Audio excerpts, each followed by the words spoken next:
Hi అండి అందరికీ welcome back. ఈ వీడియో వచ్చేసి కంప్లీట్‌గా మొరొకో రిలేటెడ్ అనమాట. నాకు ఇండియా టు మొరొకో ట్రావెల్ వీడియోకి ఒక కామెంట్ వచ్చింది. ఆ కామెంట్‌లో కొన్ని పాయింట్స్ మెన్షన్ చేసి ఒక వీడియో చేయమని అడిగారు. సో, నేను పేపర్‌లో నోట్ చేసుకున్నాను. ఆ పాయింట్స్ చెప్తాను.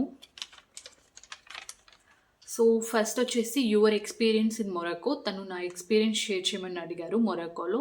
అండ్ నెక్స్ట్ వచ్చేసి క్లైమేట్ కండిషన్స్, అలాగే మంత్లీ ఎక్స్‌పెన్సెస్, అలాగే children education, medical facility and safety and security for Indians in Morocco. So, ఈ పాయింట్స్ మీద వీడియో చేయమని అడిగారు. సో, నేను ఇక్కడికి మొరాకో వచ్చేసి ఒక 7-8 మంత్స్ అవుతుంది. సో, నాకు తెలిసిన డీటెయిల్స్ అన్నీ నేను ఈ వీడియోలో షేర్ చేస్తాను. సో, నేనేమి ఎక్స్‌పీరియన్స్ చేశాను, ఎలా ఉంటదిక్కడ, ఎవ్రీథింగ్ ఈ వీడియోలో ఎక్స్‌ప్లెయిన్ చేస్తాను. సో, ఫస్ట్ నా ఎక్స్‌పీరియన్స్ ఇన్ మొరాకో చెప్పే ముందు నేను క్లైమేట్ కండిషన్స్ గురించి చెప్తాను. సో, ఇక్కడ సమ్మర్ వచ్చేసి మే నుంచి సెప్టెంబర్ వరకు ఉంటది. సమ్మర్ అంటే మరీ పీక్‌గా ఏముండదు వేడి. జస్ట్ టెంపరేచర్ వచ్చేసి 16 నుంచి 25, 26 వరకు ఉంటది టెంపరేచర్ అనేది. బట్ ఇక్కడేంటంటే స్కిన్ అనేది చాలా ఈజీగా ట్యాన్ అయిపోతదనమాట. కొంచెం ఒక 1 అవర్ మనం ఎండలో ఉన్నామంటే స్కిన్ చాలా బ్లాక్‌గా త్వరగా ట్యాన్ అయిపోతది. సో, అంత హాట్‌గా ఏమి ఉండదు వెదర్ అనేది. నార్మల్‌గా ఉంటది. కాపోతే స్కిన్ అనేది ట్యాన్ అయిపోతదనమాట త్వరగా.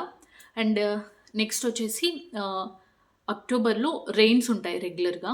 కాకపోతే హెవీ రెయిన్స్ ఉండవు. ఇక్కడ చాలా తక్కువ వర్షం అనేది. ఎప్పుడన్నా ఒక 5-10 మినిట్స్ లైట్‌గా వర్షం పడతది. సో, చాలా తక్కువ అనమాట రెయిన్స్ అనేవి. అలా అని ఆ ఒక్క మంత్‌లోనే రెయిన్స్ ఉంటాయని ఏం లేదు. ఎప్పుడన్నా అన్‌ప్రెడిక్టబుల్ అనమాట. కాకపోతే వెదర్ రిపోర్ట్‌లో చెప్తారు. ఈరోజు రెయిన్ ఉంది, ఈరోజు రెయిన్ లేదు. ఈరోజు కూల్‌గా ఉంటది వెదర్ ఇంకొంచెం అలా వెదర్ రిపోర్ట్‌లో చెప్తుంటారు. So, no problem. అంత రెయిన్స్ ఏమి ఉండవిక్కడ. అండ్ నవంబర్ ఎండింగ్ నుంచి నెక్స్ట్ ఏప్రిల్ వరకు వింటర్ అనమాట. బాగా పీక్‌గా ఎక్కువ చలిగా ఉండేదంటే మాత్రం డిసెంబర్, జాన్వరి, ఫిబ్రవరి ఈ 3 మంత్స్ బాగా సింగిల్ డిజిట్‌లో ఉంటది టెంపరేచర్ అనేది. సో, మిగిలిన మంత్స్ మొత్తం వచ్చేసి టోటల్‌గా లైక్ 4, 5 నుంచి 16 వరకు ఉంటది టెంపరేచర్. మాక్సిమమ్ సింగిల్ డి ఆహ్, సింగిల్ డిజిట్‌లోనే ఉంటది టెంపరేచర్ అనేది. సో, చాలా చలిగా ఉంటదనమాట. సో, ఇక్కడ వెదర్ మనకి సెట్ అవుతదా? లేదా? అంటే నో ప్రాబ్లమ్. నేను ఫస్ట్ ఇక్కడికొచ్చేటప్పుడు ఫస్ట్ నాకొచ్చిన డౌట్ అదే అనమాట. సో, వెదర్‌లో అడ్జస్ట్ అవ్వగలమా? లేదా? అని చెప్పేసి. So, okay. వింటర్‌లో వచ్చేసి మాక్సిమం థర్మల్స్, స్వెటర్స్ క్యారీ చేస్తూ ఉంటాము. ఎప్పుడు ఏసుకొనే ఉంటాము. సో, నైట్ టైమ్స్ వచ్చేసి హీటర్స్ యూజ్ చేస్తామనమాట. సో, నాకైతే ఏం ప్రాబ్లమ్ అనిపించలేదు. సీజన్స్ చేంజ్ అవ్వడం వల్ల సిక్ అవ్వడం అట్లా ఏం లేదు. All good. మంచిగానే ఉంది నాకైతే. సో, వెదర్ వల్ల ఎటువంటి ప్రాబ్లమ్ ఉండదు. సో, వింటర్‌లో కొంచెం ఎక్కువ కూల్‌గా ఉంటది గాబట్టి థర్మల్స్, స్వెటర్స్ లేదా జాకెట్స్ లాంటివి యూజ్ చేస్తూ ఉంటాము. సో, నో ప్రాబ్లమ్ అనమాట. నెక్స్ట్ సో, ఇది క్లైమేట్ గురించి. అండ్ నెక్స్ట్ వచ్చేసి మెడికల్ ఫెసిలిటీస్ అనమాట. ఇక్కడ సేమ్ మనకి ఇండియాలో ఎలా అయితే ఓపీ రాపిచ్చుకొని డాక్టర్ కోసం వెయిట్ చేసి చెకప్ చేయించుకుంటామో అలాగే చెక్ చేస్తారు ఇక్కడ కూడా. సో, ముందుగా అపాయింట్మెంట్ అలాంటివి ఏం అవసరం లేదు.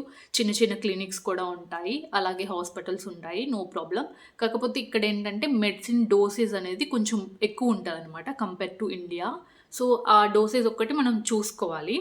సో, అంటే మనకి ఇండియాలో మెడిసిన్ డోసేజ్ అని కొంచెం తక్కువ ఉంటది కంపేర్ టు మొరాకో. ఇక్కడ ఎక్కువ డోసేజ్ యూజ్ చేస్తారు మెడిసిన్‌లో. సో, దానివల్ల మనకి కొంచెం ఏమన్నా సైడ్ ఎఫెక్ట్స్ లాంటివి రావచ్చు. సో, మెడిసిన్ తీసుకునేటప్పుడు ఏదన్నా బాలేకపోతే చూపించుకుంటాం కదా! ఆ మెడిసిన్ తీసుకుంటున్నప్పుడు ఎంత డోసేజ్ ఉన్నది అని కనుక్కొని కొంచెం తక్కువ తీసుకుంటే బెటర్ మెడిసిన్ అనేది అంతే. సో, అన్ని చెకప్స్ మంచిగానే చేస్తారు. మంచిగానే ఉంటాయి హాస్పిటల్స్ కూడా. So, no problem. And next వచ్చేసి మంత్లీ ఎక్స్‌పెన్సెస్ అనమాట. సో, మంత్లీ ఎక్స్‌పెన్సెస్ అంటే like food, water, ah, like electricity bill ఇవి వరకే. గ్రోసరీ లైక్ ఇవి వరకే.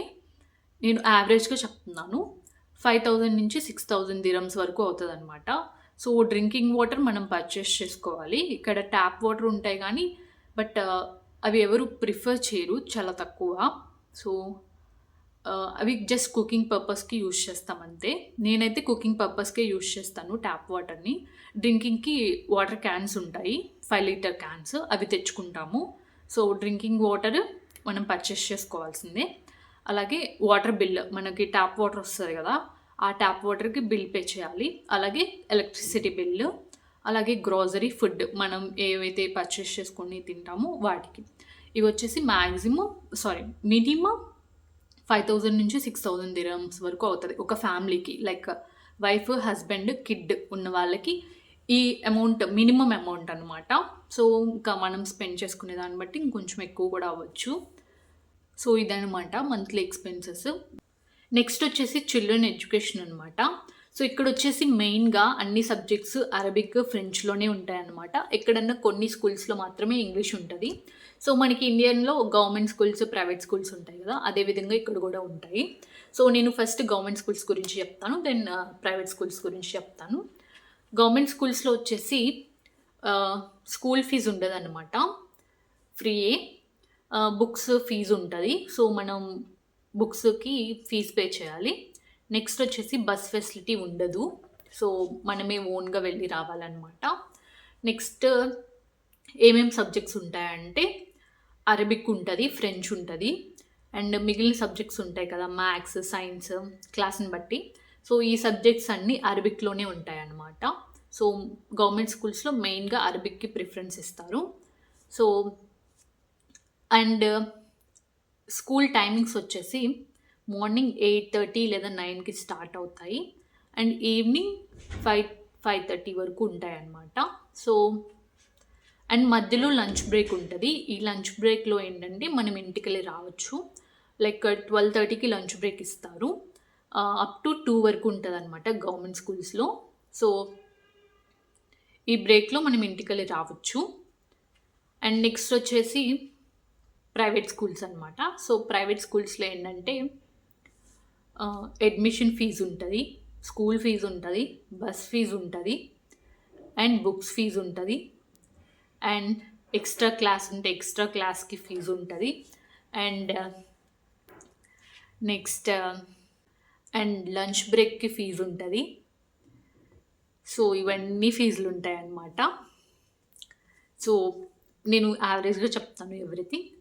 ఫస్ట్ అడ్మిషన్ ఫీజ్, మనం ఎవ్రీ ఇయర్ స్కూల్ జాయిన్ అయ్యే ముందు ఒక డిపాజిట్ లాగా వాళ్ళకి ఫీజ్ పే చేయాలన్నమాట. లైక్ ఇండియాలో మనం అడ్మిషన్ ఫీజ్ పే చేస్తాం కదా, అదేవిధంగా ఇక్కడ కూడా పే చేయాలి. ఇది వచ్చేసి మినిమం 2,000 dirhams ఉంటుంది అనమాట. నెక్స్ట్ వచ్చేసి స్కూల్ ఫీజ్, ఇది వచ్చేసి మంత్లీ బేసిస్ ఉంటుంది అనమాట. సో ఇది కూడా మినిమం 1,000 dirhams ఉంటుంది. ఇంకా క్లాస్ పెరిగే కొద్దీ ఎక్కువ ఫీజు కూడా ఉండొచ్చు. సో ఏ క్లాస్ అయినా మినిమం అయితే 1,000 dirhams ఉంటుంది. అండ్ నెక్స్ట్ వచ్చేసి బస్ ఫీజ్. సో ఇది వచ్చేసి స్కూల్ని బట్టి ఉంటుంది ఫీజు. సో నేను కొంచెం యావరేజ్గా చెప్తున్నాను. మినిమం ఒక 400 లేదా 500 dirhams ఉంటుంది. అండ్ మంత్లీ, ఇది కూడా మంత్లీ బేసిసే. నెక్స్ట్ వచ్చేసి బుక్స్ ఫీజ్ అనమాట. సో మనం స్కూల్ జాయిన్ అయ్యేటప్పుడు బుక్స్ తీసుకుంటాం కదా, సో మనకు ఒక లిస్ట్ ఇస్తారు స్కూల్లో. సో ఆ లిస్ట్లో ఉన్న బుక్స్ అన్నీ తీసుకోవాలి. సో అది క్లాస్ని బట్టి చేంజ్ అవుతూ ఉంటుంది కాబట్టి నేను ఎగ్జాక్ట్గా చెప్పలేను ఎంత అవుతుందని. నెక్స్ట్ వచ్చేసి ఎక్స్ట్రా క్లాస్, మనం ఏమన్నా కొన్ని ఉంటాయన్నమాట ఎక్స్ట్రా క్లాసెస్, మనం అది ఆప్షనల్, కావాలంటే తీసుకోవచ్చు లేదంటే లేదు. సో దానికి కూడా ఒక ఫీజు ఉంటుంది.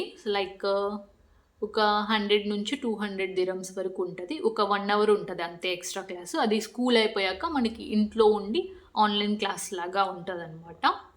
సో అది. నెక్స్ట్ వచ్చేసి lunch break. Yes, lunch break కూడా ఫీజు ఉంటుంది అనమాట. సో మనం చెప్పాను కదా, ప్రైవేట్ స్కూల్స్లో కూడా లంచ్ బ్రేక్ ఉంటుంది. సో ఈ లంచ్ బ్రేక్లో ఏంటంటే కిడ్ని మనం ఇంటికి తీసుకొచ్చుకొని ఫుడ్ పెట్టేసి మళ్ళీ పంపించవచ్చు. సో లేదు మనకి వీలవ్వదు స్కూల్లోనే లంచ్ ఇచ్చాలి అంటే స్కూల్లో ఉంచుకోవడానికి ఆ లంచ్ బ్రేక్లో మనం ఫీజు పే చేయాలన్నమాట. ఈ ఫీజు వచ్చేసి 150 నుంచి లైక్ 100 నుంచి 200 dirhamsలోనే ఉంటుంది ఈ ఫీజు కూడా. ఇది కూడా మంత్లీ బేసిస్. సో కొన్ని స్కూల్స్ ఏంటంటే లంచ్ బ్రేక్కి కూడా బస్ ఫెసిలిటీస్ ఉంటాయన్నమాట. లైక్ వాళ్ళే డ్రాప్ చేసి లంచ్ బ్రేక్లో మళ్ళీ వాళ్ళే పికప్ చేసుకుంటారు. ఈ బ్రేక్ 1.5 hour 1 hour అలా ఉంటుంది. అండ్ గవర్నమెంట్ స్కూల్ అయినా, ప్రైవేట్ స్కూల్ అయినా ఇక్కడ ఖురాన్‌ని ఒక సబ్జెక్ట్ లాగా టీచ్ చేస్తారనమాట పిల్లలకి. అండ్ నెక్స్ట్ టీచింగ్ అర్థమవుతదా లేదా అంటే లైక్ కిండర్‌గార్టెన్ స్టేజ్ ఉంటది కదా! లైక్ నర్సరీ, ఎల్‌కేజీ ఆ స్టేజ్ నుంచి జాయిన్ అయితే పిల్లలకి అన్నీ వస్తాయన్నమాట. అప్పుడు ప్రాబ్లమ్ ఉండదు. లేదు ఇండియాలో స్కూలింగ్ స్టార్ట్ చేసేసాము, ఇండియాలో కొంచెం నేర్చేసుకున్నాడు లేదా ఫస్ట్, సెకండ్ స్టాండర్డ్ వరకు చదువుకున్నాడు, ఇక్కడికొచ్చి జాయిన్ చేసుకోవాలనుకుంటున్నాము అంటే సో, అప్పుడు కొంచెం ఇబ్బందనమాట. ఎందుకు అంటే ఇక్కడ చెప్పాను కదా! అరబిక్, ఫ్రెంచే ఉంటది. మనం ఇండియాలో ఏంటంటే ఇంగ్లీష్ లేదా మిగిలిన స్టేట్స్‌ని బట్టి లాంగ్వేజెస్ ఉంటాయి గదా! సో, ఇక్కడ ఇంగ్లీష్ ఉండదు. ఎక్కడన్నా కొన్ని స్కూల్స్‌లోనే కదా! ఇంగ్లీష్ కూడా ఒక సబ్జెక్ట్ ఉంటదంతే. సో, అరబిక్ అయితే రాదు, చాలా టఫ్. అండ్ ఫ్రెంచ్ అనేది కొంచెం ఓకే. ఫ్యూ మంత్స్ పడతది టైము. వస్తదనమాట, పర్లేదు. అండ్ టీచర్స్ ఎలా ఉంటారు పిల్లలతోటి అంటే మంచిగానే చూసుకుంటారనమాట. సో, కొట్టడం అట్లాంటివి ఏం చేయరు. ఏమన్నా మిస్టేక్స్ చేస్తే అరుస్తారు. సో, ఫ్రెండ్లీగానే ఉంటారు టీచర్స్ కూడా. ఓవరాల్‌గా అయితే టీచింగ్ బానే ఉంటుందనమాట. సో, ఇది చిల్డ్రన్ ఎడ్యుకేషన్ గురించి. నెక్స్ట్ వచ్చేసి సేఫ్టీ అండ్ సెక్యూరిటీ అనమాట. సో, నాట్ జస్ట్ ఇండియన్స్, ఇక్కడికి వేరే వేరే కంట్రీస్ నుంచి కూడా పీపుల్ వస్తారు. సో, ఇక్కడ ఏంటంటే మెయిన్ రూల్స్ అనమాట. రూల్స్ అనేవి స్ట్రిక్ట్‌గా ఉంటాయి. అండ్ పోలీసులు కూడా స్ట్రిక్ట్‌గా ఉంటారు. సో, దానివల్ల 99% సేఫ్ ప్లేసే. సో, దానివల్ల ఎటువంటి ఇబ్బంది లేదు. And coming to security, everywhere CC cameras ఉంటాయన్నమాట. ఈవెన్ మనం ఉండే అపార్ట్మెంట్స్‌లో కూడా పార్కింగ్ లాట్ నుంచి ఈవెన్ టెర్రస్ పైన కూడా సీసీ కెమెరాస్ ఉంటాయి. ఎవ్రీ ఫ్లోర్‌లో సీసీ కెమెరాస్ ఉంటాయి. సో, దానివల్ల ఎటువంటి ప్రాబ్లమ్ ఉండదు. అండ్ లాకింగ్ సిస్టమ్ కూడా స్ట్రాంగ్‌గానే ఉంటది. అండ్ నెక్స్ట్ వచ్చేసి నైబర్స్ అనమాట. నైబర్స్ కానీ లేదా బయట పీపుల్ కానీ మంచిగానే మాట్లాడతారు. జస్ట్ కనిపించినప్పుడు విష్ చేస్తాము, వాళ్ళు విష్ చేస్తారనమాట, అంతే. ఎక్కువగా మాట్లాడము. సో, అండ్ వాళ్ళ వాళ్ళకి మనతో ఏమన్నా ప్రాబ్లము అని అంటే అది కుకింగ్ అనమాట. సో, అందరూ కాదు, ఎక్కడన్నా కొంతమంది ఉంటారు. సో, ఏంటంటే మనం స్పైసెస్ యూస్ చేస్తాం కదా కుకింగ్‌లో. సో, ఇక్కడ పీపుల్‌కి ఆ స్పైసెస్ స్మెల్ అనేది పడదనమాట. సో, దానివల్ల కంప్లెయింట్ చేయొచ్చు, అంతే. సో, అదర్‌వైజ్ బిహేవియర్ పరంగా అయితే మంచిగా మాట్లాడతారు, మంచిగా ట్రీట్ చేస్తారనమాట. అండ్ నెక్స్ట్ వచ్చేసి మనం బయటకెళ్తుంటాం గదా! ఒక్కరే వెళ్ళినప్పుడు ఎంప్టీ ప్లేసెస్ కానీ, లైక్ ఎంప్టీ రోడ్స్ కానీ ఆర్ లేట్ నైట్స్ కానీ అవాయిడ్ చేస్తే బెటర్. కొంచెం సేఫ్ కాదు అందుకని. అండ్ అదర్‌వైజ్ సేఫ్టీ పరంగా ఆల్ గుడ్. సో, ఓవరాల్‌గా నా ఎక్స్‌పీరియన్స్ ఏంటంటే గుడ్, బ్యాడ్ 2 చెప్తాను. సో, గుడ్ ఏంటంటే పీపుల్ రిసీవింగ్ అనమాట. సో, చాలా ఫ్రెండ్లీగా మాట్లాడేవాళ్ళు. నేను వచ్చిన కొత్తలో I used to go outside. ఒక్కదాన్నే వెళ్ళి అన్ని పనులు చేసుకోవాలి. సో, అందువల్ల నేను ఒక్కదాన్నే వెళ్ళేదాన్ని. నాకు మెయిన్ లాంగ్వేజ్ రాదు. సో, కొంతమందికి ఇంగ్లీష్ వస్తది లైట్‌గా. సో, వాళ్ళతో ప్రాబ్లమ్ లేదు. కొంచెం అలా అలా కమ్యూనికేట్ చేసేవాళ్ళు. అండ్ రాని వాళ్ళతో ట్రాన్స్‌లేషన్ యూజ్ చేసేదాన్ని. సో, మంచిగానే రిసీవ్ చేసుకునేవాళ్ళు, మంచిగా మాట్లాడేవాళ్ళు, తెలియని విషయాలు చెప్పేవాళ్ళనమాట. సో, బిహేవియర్ పరంగా అయితే మంచిగా ట్రీట్ చేశారు. నెక్స్ట్ వచ్చేసి క్లైమేట్ అనమాట. క్లైమేట్ పరంగా అయితే నేను ఎటువంటి ఇబ్బంది పడలేదు. సమ్మర్ అయితే గుడ్, నార్మల్‌గా అనిపించింది నాకు. అండ్ వింటర్‌లో కొంచెం ఎక్కువ చలిగా అనిపిస్తే I use thermals, heaters. So, దానివల్ల కూడా ఎటువంటి ప్రాబ్లమ్ లేదు. కొంతమంది చెప్పారు హీటర్స్ యూజ్ చేయడం వల్ల ఫేస్‌కి పింపుల్స్ లాగా రావడం, ఫేస్ అంతా డ్రై అయిపోవడం అట్లా ఉంటదని. బట్ నాకైతే ఎటువంటి ఇబ్బంది అనిపించలేదు. నేను రోజు యూజ్ చేస్తున్నాను రెగ్యులర్‌గా. సో, నాకు ఎటువంటి ప్రాబ్లమ్ అనిపించలేదు. అండ్ క్లైమేట్ పరంగా కూడా ఆల్ సెట్ అనమాట. నెక్స్ట్ స్కూలింగ్ అనమాట. స్కూలింగ్‌లో టీచర్స్ ఉంటారు కదా! యాస్ ఎ పేరెంట్ నేనే వెళ్తూ ఉంటాను స్కూల్‌కి. సో, ఏమన్నా డౌట్స్ ఉన్నా కానీ, ఏమన్నా అర్థం కాకపోయినా కానీ ఇమ్మీడియేట్‌గా వెళ్ళి కమ్యూనికేట్ చేస్తూ ఉంటాననమాట.